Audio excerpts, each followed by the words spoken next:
حدیث یاد آ گئی زمانے کے بعد، انکم فی زمان ہدنا وان السیر بکم لسریع افلا ترون الی اللیل والنہار یقربان کل بعید ویبلیان کل جدید ویاتیان بکل موعود۔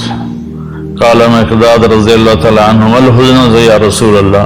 قال دار بلاء وانقطاع وإذا التبست عليكم الأمور كقطع الليل المظلم فعليكم بالقرآن فإنه ماحل مصدق وشافع مشفع من جعله أمامه ساقه إلى الجنة ومن جعله خلفه ساقه إلى النار أو كما قال عليه الصلاة والسلام۔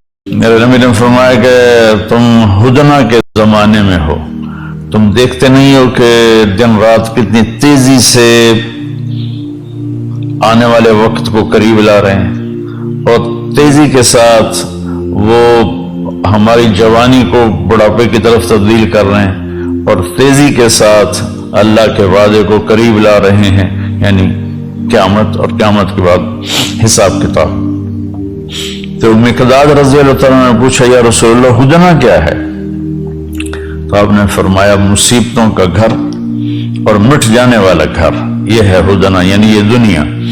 تو جب ایک ایسا وقت آئے تم پر کہ ہر چیز تمہارے اوپر کھل نہ سکے اور اندھیرا چھا جائے، تمہیں سمجھ میں نہ آئے میں اب کیا کروں، کدھر جاؤں، فعلیکم بالقرآن، تو تم قرآن کو مضبوطی سے تھام لینا، کہ یہ وہ جھگڑا کرنے والا ہے جس کا جھگڑا اللہ تسلیم کرے گا بھی یاد کر لیتا ہے۔